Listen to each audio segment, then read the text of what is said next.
आदित्यहृदयस्तोत्रम् असो युद्धपरिश्रान्तम् समरे चिन्तया स्थितम् रावणम् चाग्रतो दृष्ट्वा युद्धाय समुपस्थितम् दैवतैश्च समागम्य द्रष्टुमभ्यागतोरणम् उपागम्याब्रवीद्रामम् अगस्त्यो भगवान् ऋषिः राम राम महाबाहो शृणु गुह्यम् सनातनम् येन सर्वा नरीन् वत्स समरे विजयिष्यसि आदित्यहृदयम् पुण्यम् सर्वशत्रुविनाशनम् जयावहम् जपेन्नित्यम् अक्षय्यम् परमम् शिवम् सर्वमङ्गलमाङ्गल्यम् सर्वपापप्रणाशनम् चिन्ताशोकप्रशमनम् आयुर्वर्धनमुत्तमम् रश्मिमन्तम् समुद्यन्तम् देवासुरनमस्कृतम् पूजयस्व विवस्वन्तम् भास्करम् भुवनेश्वरम् सर्वदेवात्मको ह्येषः तेजस्वी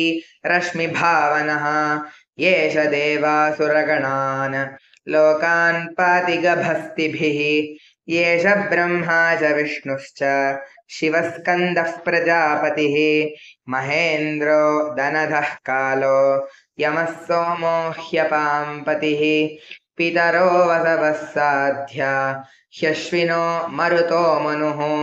वायुर्वह्निः प्रजाः प्राण ऋतुकर्ता प्रभाकरः आदित्यः सविता सूर्यः खगः पूषा गभस्तिमान् सुवर्णसदृशो भानुः हिरण्यरेतदिवाकरः हरिदश्वः सहस्रार्चिः सप्तसप्तिर्मरीचिमान् तिमिरोन्मथनः शम्भुः पष्टा मार्ताण्ड अंशुमान् हिरण्यगर्भः शिशिरः तपनो भास्करो रविः अग्निगर्भोदितेः पुत्रः शङ्खः शिशिरनाशनः व्योमनाथस्तमो भेदी ऋग्यजुः सामपारगः घनवृष्टिरपां मित्रो विन्ध्यवीथीप्लवङ्गमः आतपी मण्डली मृत्युः पिङ्गलः सर्वतापनः कविर्विश्वो महातेजाः रक्तः सर्वभवोद्भवः नक्षत्रग्रहताराणाम् अधिपो विश्वभावनः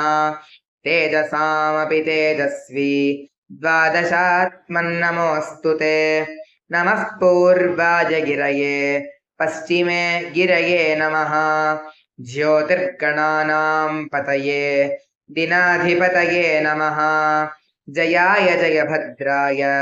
हर्यश्वाय नमो नमः नमो नमः सहस्रांशो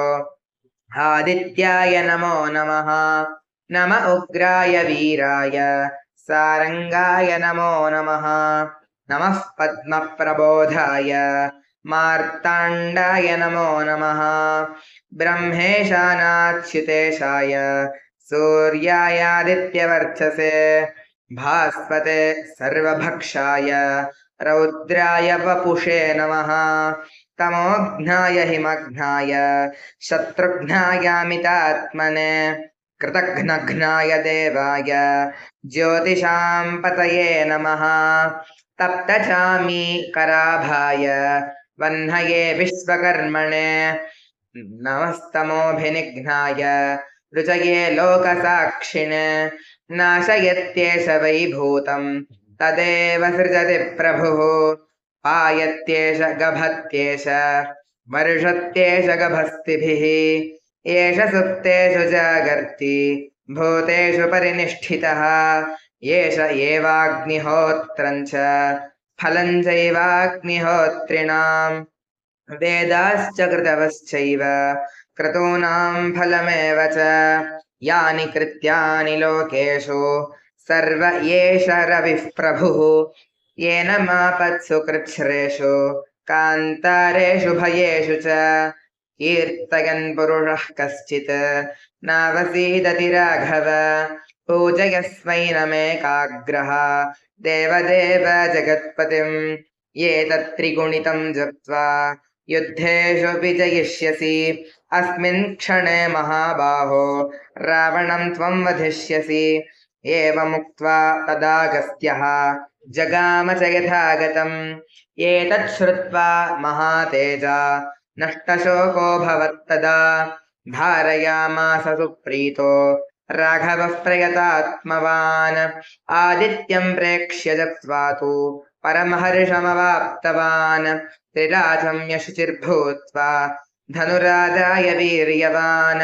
रावणं प्रेक्ष्य हष्टात्मा युद्धाय समुपागमत्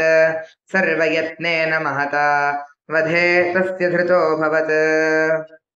अथ रविवदनं निरीक्ष्य रामं मुदितमनाः परमं रहस्यमानः निशिचरपति संशयं विदित्वा